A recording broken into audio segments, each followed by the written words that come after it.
say you're sorry.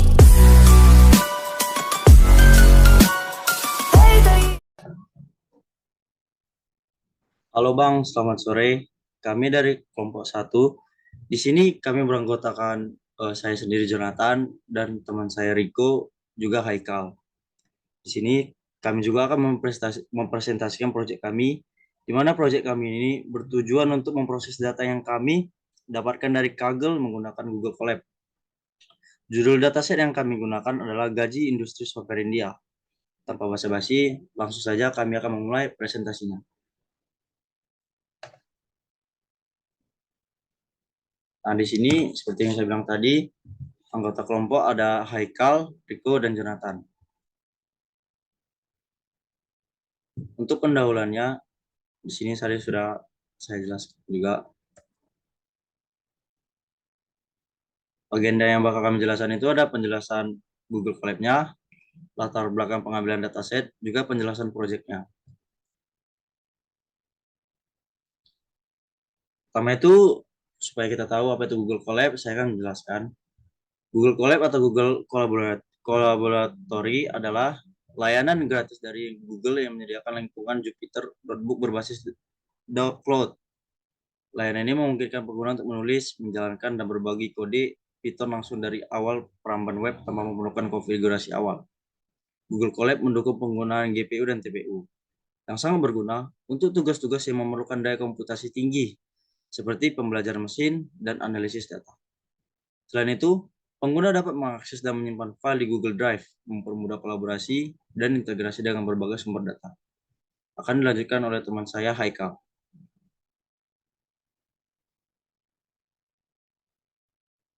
Baik, di sini ada latar belakang dari judul proyek kami, yaitu mengambil data gaji pekerja industri perangkat lunak India. Untuk tugas proyek ini didasarkan pada latar belakang pertumbuhan pasar industri teknologi informasi di negara tersebut. Relevansinya dalam kompetisi global, manfaatnya bagi perencana karir, dan kebijakan pendidikan, pentingnya transparansi dalam negosiasi gaji, potensi untuk penelitian tentang tren pasar tenaga kerja dan ketimpangan upah, serta nilai perbandingan internasional yang dapat memberikan wawasan tentang dampak kebijakan ekonomi dan globalisasi dalam sektor teknologi. Selanjutnya saya akan berikan kepada Riko.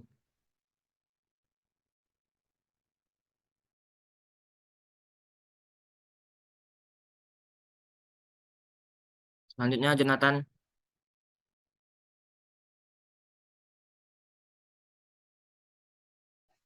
Oke, kita akan beralih ke penjelasan proyek. Jadi, saya akan mengalihkan halaman kita kepada Google Colab.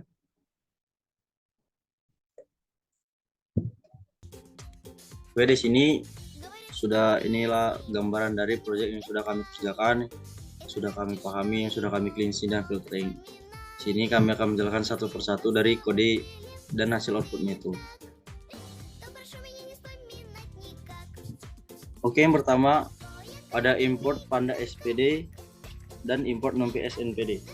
Untuk import SNPD itu berfungsi untuk mengimpor pustaka dan memberikan alias PD untuk memudahkan penggunaan fungsi-fungsi pandas dalam kode. Misalnya, Anda bisa membuat data frame pada pd.data frame. Lalu untuk import NumPy SNP berfungsi untuk mengimpor pustaka NumPy dan memberi alias NumPy untuk memudahkan penggunaan fungsi NumPy. Misalnya, Anda bisa membuat array dengan NP array. Lalu ada from Google Colab import drive.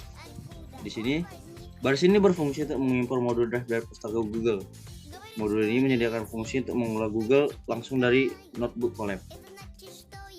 Lalu ada drive.mon content drive. Baris ini berfungsi untuk memanggil materi mon pada objek drive yang akan memasang mon Google Drive pengguna ke directory atau content drive di lingkungan Google Colab. Saat kode ini dijalankan, pengguna akan diminta untuk mengotorisasi akses ke Google Drive mereka. Lalu ada import CSV. Import CSV ini berfungsi untuk mengimpor modul CSV bound dari Python atau yang kita dapat dari Kaggle itu yang kami dapat dari Kaggle. Meskipun dalam konteks ini sebenarnya tidak diperlukan karena Pandas sudah memiliki fungsi bawaan untuk membaca file CSV-nya. Pada data PDR CSV ini menggunakan fungsi PDR CSV dari pustaka Pandas untuk membaca file CSV yang terletak di Google Drive pada pad, Content Drive, My Drive, dataset data gaji Indonesia Software .csv. Lalu ada DF PD titik data frame atau data. Berfungsi untuk membuat sebuah data frame baru dari data yang telah dibaca dan disimpan dalam variabel data. Sebenarnya langkah ini tidak diperlukan juga pada PD.csv karena sudah mengembalikan sebuah objek data frame. Jadi kita bisa langsung menggunakan variabel data sebagai data frame tanpa membuat data frame baru dari variabel tersebut. Lalu ada df.info. Fungsi kode df.info digunakan untuk memberikan ringkasan komprehensif tentang data frame .df, termasuk jumlah total baris dan kolom, nama dan tipe data setiap kolom, jumlah nilai non atau nol dalam setiap kolom, membantu mengidentifikasi data yang hilang, serta informasi tentang jumlah memori yang digunakan untuk data frame. Untuk penjelasan apa hasil outputnya itu ada di sini. Ini untuk menampilkan seluruh tipe di kolom itu. Di sini ada df.info. Jadi df.info tadi itu memberikan ringkasan komprehensif tadi dari data frame-nya. Ini dia menampilkan semua data. Lalu ada df is null. Apa ini maksud df is null? Df is null ini adalah metode dari objek data frame yang berfungsi untuk menghasilkan data frame baru dengan ukuran yang sama, di mana setiap elemen di data frame asli yang bernilai null atau none akan ditandai sebagai true dan elemen lainnya sebagai false.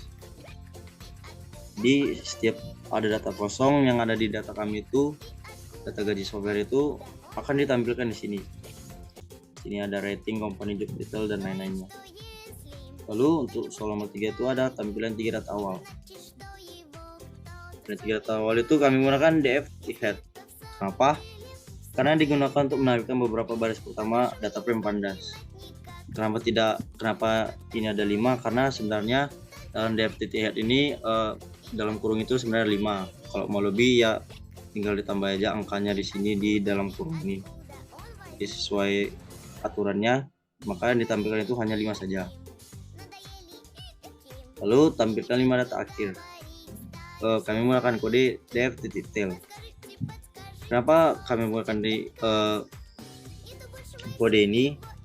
Sama seperti df.head ini, df.tail ini menampilkan data di akhiran atau data di akhir. Sama juga seperti df.head juga, di dalam kosong ini sebenarnya aturan itu 5 aja, udah 5. Jadi kalau mau menampilkan 10 data akhir atau misal contoh 10 data akhir itu tambahkan aja 10 di dalam kurung. Lalu menampilkan data sesuai syarat dataset. Di sini kami menggunakan def saja. Kenapa def saja? Karena def ini berfungsi menampilkan data frame secara keseluruhan atau setidaknya sebagian dari data frame jika ukurannya sangat besar.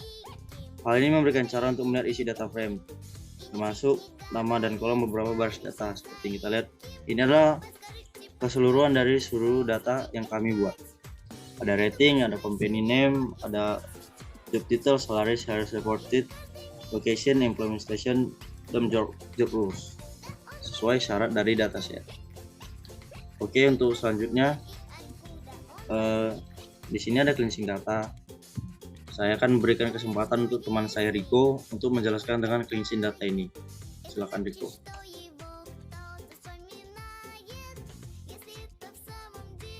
Oke, terima kasih untuk kesempatannya dari teman saya Jonathan. Di sini saya akan menjelaskan dari section atau bagian cleansing data. Ya, yang pertama itu soalnya adalah ubahlah tipe data salah satu kolom menjadi tipe data integer. Nah, di sini kami tidak melakukan perubahan pada kolom manapun karena tidak terdapat satupun kolom dari dataset yang kami gunakan yang dimana tipe datanya dapat diganti menjadi integer. Jadi karena tidak ada satupun kolom yang dapat diganti tipe datanya menjadi integer, jadi di sini kami tidak melakukan perubahan kepada tipe data kami dari setiap kolom dataset kami. Nah, jadi di sini kami langsung menampilkannya saja df info. Nah, di sini bisa terlihat bahwa tipe data atau data type yang kami gunakan itu ada 3, yaitu float, object, dan integer. Float, object, dan integer ada 4. Maksud saya ada 4. Nah, jadi kalau float ini apabila diubah jadi integer, maka si angka atau datasetnya akan rusak. Jadi kami tidak bisa melakukan perubahan terhadap kolom yang menggunakan tipe data float. Begitu juga dengan objek. Nah, objek ini sama seperti varchar, tujuannya untuk teks. Jadi apabila diganti menjadi integer, itu akan merusak datasetnya juga. Nah, untuk kolom yang menggunakan tipe data integer, apabila diubah menjadi integer lagi, maka hasilnya tidak ada. Jadi ya tidak ada gunanya diubah. Jadi kami tidak melakukan perubahan tipe data pada pertanyaan nomor 1 ini. Oke. Kemudian lanjut ke nomor 2. Nah, jadi di nomor 2 ini soalnya adalah menampilkan kembali tipe data kolom yang tadi sudah diubah. Nah, karena tipe data yang kami miliki tidak ada dilakukan perubahan, karena tidak ada yang bisa diubah, jadi di sini tipe datanya masih tetap, ya. Jadi di sini df rating memiliki sebuah fungsi untuk mengakses kolom bernama rating dalam data frame function df. Nah, jadi di sini kita dimungkinkan untuk melihat, memanipulasi, dan menganalisis data yang terdapat dalam kolom tersebut. Nah, seperti melakukan operasi seperti perhitungan statistik, perubahan nilai, dan pengelompokan data berdasarkan nilai dalam kolom tersebut. Kemudian lanjut ke soal berikutnya, hapuslah data duplikat yang ada di dataset kalian. Nah, di sini kami menggunakan fungsi atau kode dfdrop underscore duplicate dalam kurung. Nah, kode dfdrop duplicate ini berfungsi untuk menghapus baris yang memiliki nilai yang sama secara keseluruhan. Nah, sehingga hanya baris yang pertama dari setiap rangkaian nilai yang sama yang dipertahankan. Hal ini membantu dalam membersihkan data dari duplikat dan memastikan setiap baris adalah unik dalam data frame tersebut. Kemudian selanjutnya ada bagian atau section filtering data. Nah, soal pertama dari section filtering data yaitu menampilkan data job title front-end developer. Kemudian kami di sini menggunakan kode front-end sama dengan df, lalu df lagi job title sama dengan front-end developer. Lalu kami panggil variabelnya yaitu front-end. Nah, jadi kedua baris kode tersebut berfungsi untuk menghasilkan subset dari data frame df yang hanya berisi baris-baris di mana nilai kolom job title adalah front-end developer. Jadi selain job title-nya front-end developer, dia tidak akan dimunculkan dalam outputnya. Nah, kemudian subset ini disimpan dalam variabel front-end yang dimana kami panggil setelah kode yang pertama. Nah, dengan demikian variabel front-end akan berisi semua baris dari data frame df di mana pekerjaannya adalah sebagai pengembang front-end atau front-end developer.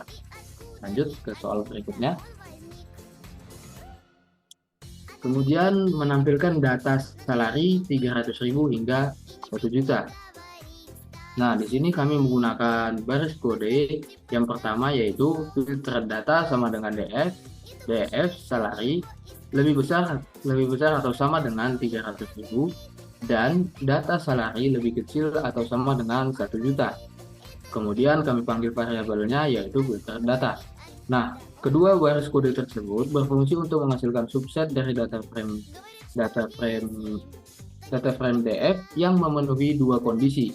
Nah, kondisi yang pertama yaitu nilai dari kolom salary harus lebih besar atau sama dengan 300.000. Kemudian yang kedua, nilai dalam kolom salary harus kurang dari atau sama dengan 1 juta. Kemudian subset yang memenuhi kedua kondisi tersebut disimpan dalam variabel filter data, sehingga variabel tersebut akan berisi data dengan gaji antara 300.000 hingga 1 juta. Kemudian lanjut soal berikutnya.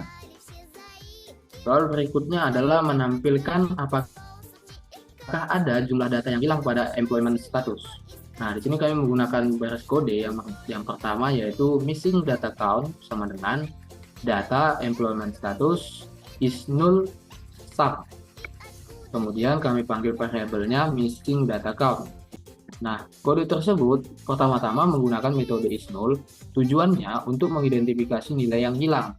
Nah, yang dimana di sini adalah null dalam kolom employment status dari data frame data. Kemudian metode sum yang kami gunakan digunakan untuk menghitung jumlah nilai yang hilang tersebut. Hasil perhitungan tersebut kemudian disimpan dalam variabel missing data count. Dengan demikian, missing data count akan berisi jumlah nilai yang hilang dalam kolom employment status. Nah, bisa dilihat di sini jumlah data yang hilang dari dataset kami adalah 0 atau tidak ada. Kemudian lanjut berikutnya. Berikutnya adalah kondisional. Kondisional, coba scroll ke bawah, ke atas sedikit. Ke atas, scroll ke atas. Ah ya. Nah, di sini disuruh menampilkan keterangan empty data dalam tiap kolom di data frame.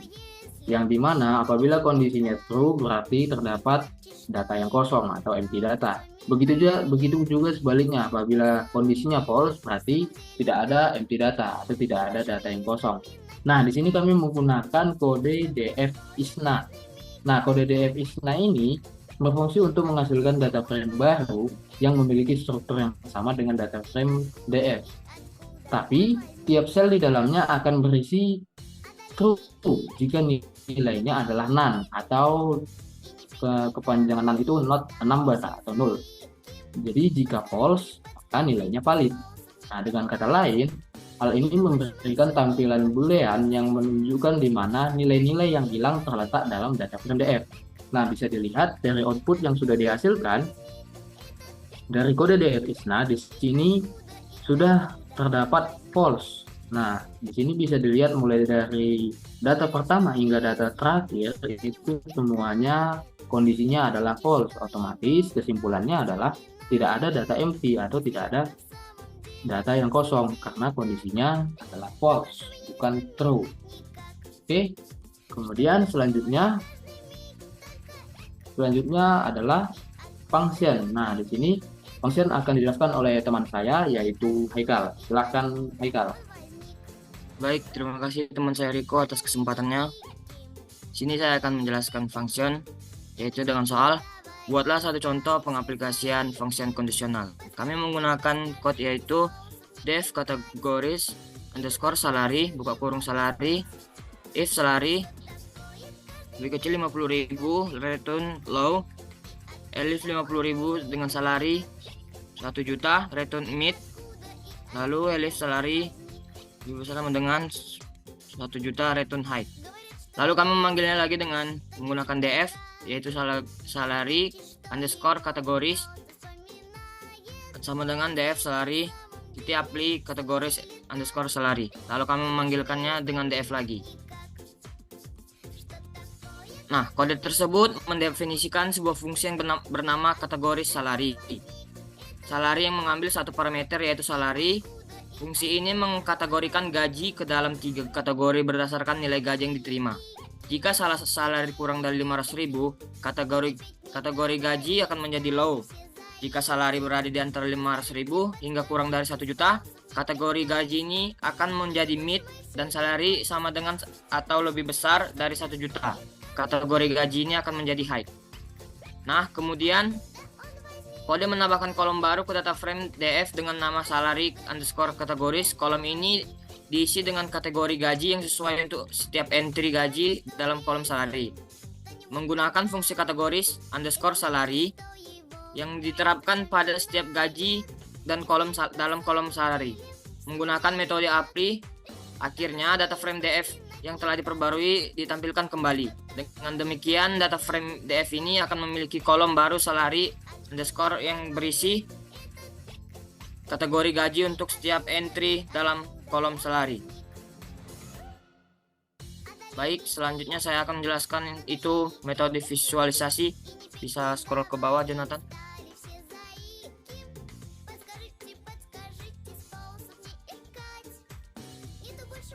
Nah, di sini adalah visualisasi. Dengan soal tampilkan diagram 2 job title dengan salary terbanyak.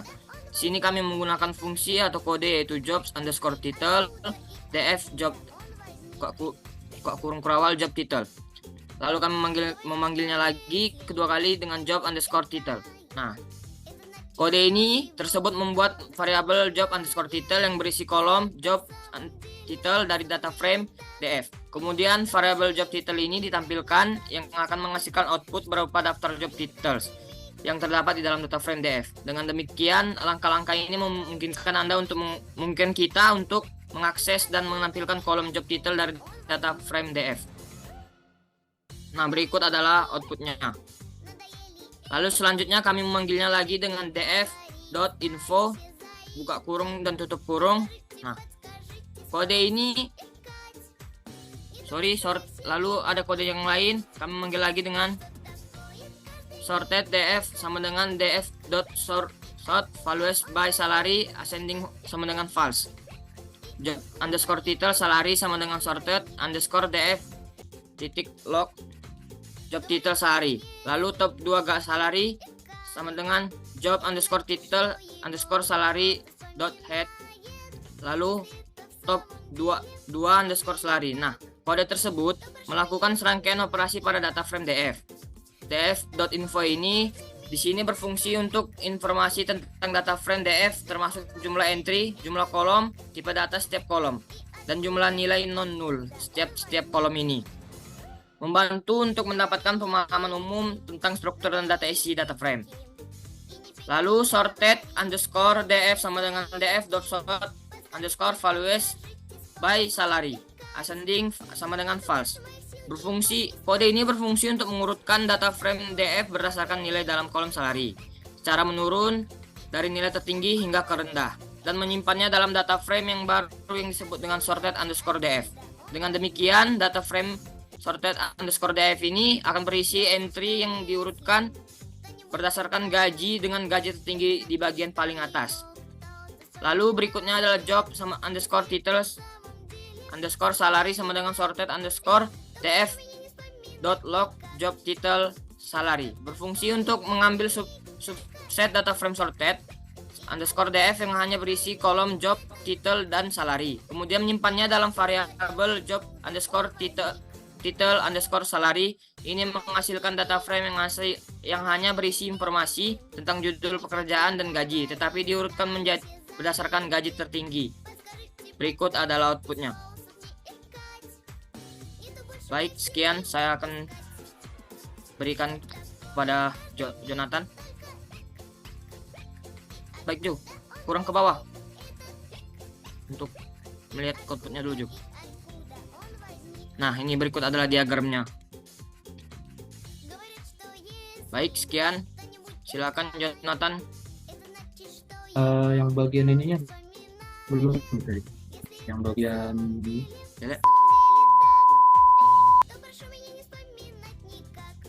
Ya, coba scroll ke atas yuk. Nah, yang bagian ini. Nah, ini mungkin boleh aku jelasin bentar ya. Nah, jadi di sini ada kode import matplotlib.pyplot.splt. Nah, ini ada fungsinya sendiri. Jadi gunanya baris kode yang satu ini itu untuk mengimpor modul pyplot dari pustaka matplotlib dan memberi alias plt. Jadi matplotlib ini sebuah pustaka plotting yang digunakan di bahasa Python. Nah, ini digunakan untuk membuat berbagai jenis visualisasi data seperti grafik garis, grafik batang, histogram, dan lain-lain. Nah, jadi dengan menggunakan alias plt, penulisan kode ini menjadi lebih ringkas dan mudah dibaca. Kemudian kode selanjutnya pic, ax sama dengan plt subplots name Oracle Database Administrator dan Senior Java Developer. Count sama dengan 1 juta, bar labels, red blue, bar color, tab red, tab blue. Atbar, name, count, label sama dengan bar underscore labels. Color sama dengan bar underscore labels. Ax.set, y label dalam kurung job. Ax.set underscore title dalam kurung salary. Ax.legend dalam kurung title sama dengan top to job salary. Kemudian plt.show. Nah, jadi blok kode yang panjang di atas yang barusan aku bilang itu berfungsi untuk membuat grafik batang yang menampilkan jadi dua jenis pekerjaan menggunakan pustaka Matplotlib di Python. Nah, pertama, Civic AX sama dengan PLT subplots membuat sebuah figur dan satu set sumbu akses untuk menggambar si grafik. Nah, nama pekerjaan disimpan dalam daftar name dan jumlah gaji dalam daftar count, sedangkan keduanya masing-masing memiliki dua elemen.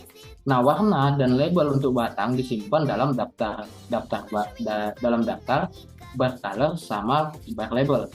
Kemudian kode AX bar name count label sama dengan bar underscore label color sama dengan bar underscore color itu berfungsi untuk menggambar batang dengan nama pekerjaan sebagai label pada sumbu X dan gaji sebagai tinggi batang menggunakan warna yang ditentukan dalam bar color. Selanjutnya akset Y label dalam form job. Nah, ini berfungsi untuk memberi label pada sumbu Y dengan teks job dan akset title salary memberi judul pada grafik dengan teks salary.